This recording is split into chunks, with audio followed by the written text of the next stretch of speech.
बिस्मिल्लाहिर्रहमानिर्रहीम। अस्सलाम वालेकुम dear students, mister Nadeem Ahmed है। आज बेटा हमारा 10th क्लास का बायो का सेकंड लेक्चर है। पिछले लेक्चर में हमने पढ़ा था गैसेस एक्सचेंज इन प्लांट। आज का हमारा टॉपिक जो है गैसेस एक्सचेंज इन ह्यूमन। तो गैसेस एक्सचेंज जो है वो ह्यूमन के अंदर किस तरह होती है, आज इस टॉपिक के हवाले से सबसे पहले नंबर पर जो हम चीज पढ़ेंगे वो है एयर पैसेज, कि हवा के गुजरने का रास्ता जो है इंसान के अंदर वो किन पार्ट्स पर मुश्तमिल है और हवा किस तरह हमारे लंग्स तक पहुंचती है और लंग्स से वो किस तरह बाहर उसको हम खारिज करते हैं। तो इस जिस रास्ते से जरिए हवा जो है वो लंग्स में जाती है और उसके बाद लंग्स से वो बाहर आती है, उस रास्ते को हम एयर पैसेज का नाम देते हैं। यानी outside air comes in the lungs, वो रास्ता जिसके जरिए बाहर वाली हवा हमारे लंग्स के अंदर आती है। After the gases exchange it goes out, और गैसेस एक्सचेंज के होने के बाद यानी हम बाहर वाली हवा से ऑक्सीजन की मिकदार को अंदर लेकर जाते हैं और वहां पर गैसेस एक्सचेंज होती है। यानी हमारे ब्लड के अंदर डीऑक्सीजनेटेड ब्लड के अंदर ऑक्सीजन की मिकदार शामिल होती है और हमारा ब्लड जो है वो ऑक्सीजनेट हो जाता है और कार्बन डाइऑक्साइड की मिकदार लंग्स के अंदर आ जाती है। तो इस तरह गैसेस एक्सचेंज का प्रोसेस कंप्लीट हो जाता है। इसके बाद कार्बन डाइऑक्साइड की मिकदार को लंग्स से बाहर रिलीज कर दिया जाता है। तो जिस रास्ते के जरिए ऑक्सीजन हमारे लंग्स के अंदर दाखिल होती है और जिस रास्ते के जरिए कार्बन डाइऑक्साइड हमारे जिस्म से बाहर निकलती है उसे हम एयर पैसेज वे का नाम देते हैं। तो एयर पैसेज वे को हम मुख्तलिफ हिस्सों में तकसीम करते हैं, यानी हवा लंग्स तक पहुंचने के लिए उसको मुख्तलिफ पार्ट्स में तकसीम, एयर पैसेज वे को मुख्तलिफ पार्ट्स में तकसीम किया गया है। सबसे पहले नंबर पर जो हमारा पार्ट आता है वो नजल कैविटी। दूसरे नंबर पर जो आता है, पहले नंबर पर नजल कैविटी आ गया, दूसरे नंबर पर जो पार्ट आ गया उसे हम फेरेंक्स कहते हैं, तीसरे नंबर पर लेरिंक्स आ गया, ट्रकिया चौथे नंबर पर है, ब्रोंकाई है, ब्रोंकोल्स, एल्वुलर डक्ट, एल्वुलाई, और इसके बाद हमारे एल्वुलाई मिलकर जो है वो लंग्स बनाते हैं। तो ये वो रास्ता है जिसके जरिए मजमूई तौर पर हवा जो है हमारे लंग्स के अंदर चली जाती है और लंग्स के अंदर हवा पहुंचकर उसके बाद गैसेस एक्सचेंज के प्रोसेस के बाद इसको लंग्स से बाहर जो है वो रिलीज कर दिया जाता है। तो बेटा हम सबसे पहले नंबर पर जो टॉपिक पढ़ते हैं हमारे पास आ जाता है नजल कैविटी। अब नजल कैविटी क्या है?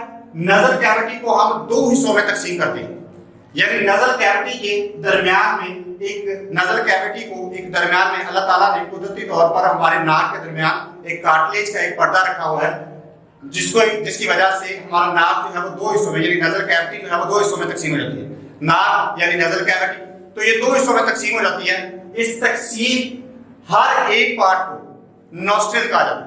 अब हमें बाहर से नाक के दो सुराख नजर आ रहे हैं, यानी हर इंसान के बाहर से दो सुराख नजर आते हैं, यानी इस फ्लैप ऑफ कार्टिलेज की वजह से नाक को दो हिस्सों में तकसीम कर दिया और हर एक हिस्से को हम नॉस्ट्रिल का नाम देते हैं। अब एक नॉस्ट्रिल जो है, बाहर वाले जो सुराख हमें नजर आ रहे हैं उन्हें हम एक्सटर्नल नॉस्ट्रिल, और अंदर की तरफ जो सुराख जा रहे हैं उन्हें हम इंटरनल नॉस्ट्रिल्स का नाम देते हैं। अब इसके बाद जब नाक को एक दीवार के जरिए यानी फ्लैप कार्टिलेज के जरिए दो हिस्सों में तकसीम कर दिया गया, तो उसके बाद दूसरी चीज जो नाक के अंदर आ जाती है वो हेयर और म्यूकस की मिकदार, यानी बाल भी पाए जाते हैं और बलगम नुमा मादा भी हमारे नाक के अंदर पाया जाता है। अब इनका काम क्या है? हेयर जो है हमारे नाक के अंदर जो बाल पाए जाते हैं बाहर से आने वाले किसी भी इंसेक्ट को या डस्ट पार्टिकल को हमारे लंग्स तक नहीं पहुंचने देते। क्यों नहीं पहुंचने देते? ताकि किसी तरह का कोई इन्फेक्शन जो है हमारे लंग्स को ना पहुंच सके या किसी तरह का हमारा एयर पैसेज में कोई भी इन्फेक्शन जो है वो क्रिएट ना कर सके। म्यूकस जो है बाहर से आने वाली हवा को, अब देखिए अगर देखा जाए तो हमने होम्योस्टैटिक्स चैप्टर के अंदर पढ़ेंगे कि हमारे बॉडी का इंटरनल टेंपरेचर जो है वो 37 डिग्री सेंटीग्रेड होता है। तो बात का हम देखें हमारे मौसम मुख्तलिफ मौसम होता है, जैसे सर्दी का मौसम है, गर्मी का मौसम है। सर्दियों में हवा सर्द होती है, गर्मियों में हवा गर्म होती है। तो टेंपरेचर गर्मियों में बात का हवा का टेंपरेचर जो है 45-50 डिग्री सेंटीग्रेड तक चला जाता है। तो अगर ये गर्म हवा इसी तरह 50 डिग्री सेंटीग्रेड वाली गर्म हवा हमारी बॉडी के अंदर दाखिल हो जाए तो हमारा जिस्म, हमारी बॉडी के मुख्तलिफ ऑर्गन जो है वो डैमेज हो जाए। तो इसके बाद नेक्स्ट देखिए हेयर की मिकदार आ जाती है। तो हेयर जो है और म्यूकस की मिकदार दोनों ही हमारी इस बाहर वाली हवा को हमारे बॉडी टेम्परेचर के इक्वल, नियरली इक्वल करके हमारे लंग्स तक पहुंच जाती है। और इसी तरह बाहर से आने वाली ठंडी हवा को भी 37 डिग्री सेंटीग्रेड के तकरीबन 37 डिग्री सेंटीग्रेड के इक्वल करके हमारे लंग्स तक पहुंच जाती है।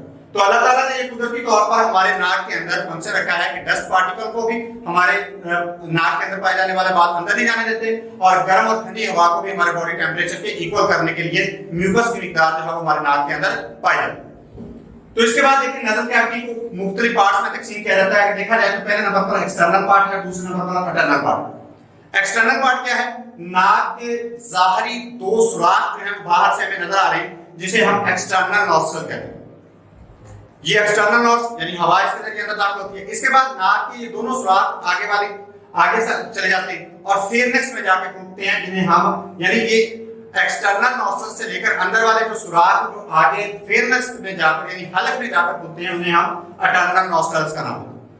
अब याद रखिएगा यहाँ पर एक बात कि हमारे इंटरनल नॉस्ट्रल पर भी अल्लाह ताला ने एक फ्लैप ऑफ टिश्यू यानी फ्लैप ऑफ कार्टिलेज का एक पर्दा रखा हुआ है। जैसे ही हम खुराक खाते हैं तो ये पर्दे के साथ निवाला जो है बोनस की शक्ल में निवाला जो है वो इसके साथ टकराता है और हमारे इंटरनल नॉस्ट्रल के सुराख को बंद कर देता है। अगर ये ना होता तो खुराक एसोफेगस के जरिए हमारे स्टोमक में भी चली जाती और हमारे नाक के अंदर भी आ जाती। तो इसके बाद नेक्स्ट पोर्शन नज़ल कैविटी के बाद जो नेक्स्ट हिस्सा आ जाता है, जिसे जैसे इंटरनल नॉस्ट्रल जो है इंटरनल नॉस्ट्रल जिस हिस्से में जाकर खुलते हैं उसे हम फेरनेक्स का नाम देते हैं। फेरनेक्स क्या है? मस्कुलर पैसेज है। किस चीज का मस्कुलर पैसेज है? ये मस्कुलर पैसेज है यानी फेरनेक्स जिसे हम हलक कहते हैं। इसके अंदर से हवा भी इसी के अंदर से गुजरती है। जैसे मुंह के जरिए हम नाक के जरिए हम हवा को अंदर लेके जाते हैं, मुंह के जरिए हम खुराक को अंदर लेके जाते हैं, तो हवा भी फेरनेक्स के अंदर से ही गुजरती है और खुराक भी फेरनेक्स के अंदर से ही गुजरती है। यानी ये कह लें कि ये ऐसा मस्कुलर पैसेज है जिसके अंदर से हवा और फूड दोनों एक ही जगह से गुजरते हैं। इसके बाद एक्सटेंड, और ये कहां तक फैला होता है? एसोफेगस और लेनक्स, यानी ये हमारे एसोफेगस और लेनक्स तक की दोनों की बुनियाद जो है, यानी फेरनेक्स भी एसोफेगस भी फेरनेक्स के बाद शुरू होता है और लेनक्स भी फेरनेक्स के बाद शुरू होता है। यहां पर आकर फेरनेक्स के बाद जो हिस्सा आता है जिसे एसोफेगस और लेनक्स कहा जाता है, फेरनेक्स को आगे दो हिस्सों में यानी फेरनेक्स के बाद हवा के गुजरने का रास्ता अलग हो जाता है और खुराक के गुजरने का रास्ता अलग हो जाता है। यानी यहां पर आकर हमारे हवा के गुजरने के लिए एक अलग रास्ता हो जाता है और खुराक के गुजरने के लिए अब हवा के नेक्स्ट आगे जाने के लिए यानी लंग्स तक जाने के लिए जो रास्ता आता है उसे हम लेनक्स का नाम देते हैं। और खुराक जो आगे हमें हमारी खुराक जो है यानी बोरस की शक्ल में जो खुराक आगे हमारे स्टोमक तक लेकर जाती है उसे हम एसोफेगस का नाम देते हैं। तो ये बेटा हमारा पहला पार्ट है इस टॉपिक का, एयर पैसेज वे का। नेक्स्ट पार्ट में हम नेक्स्ट आगे बढ़ेंगे। ओके बेटा, अल्लाह।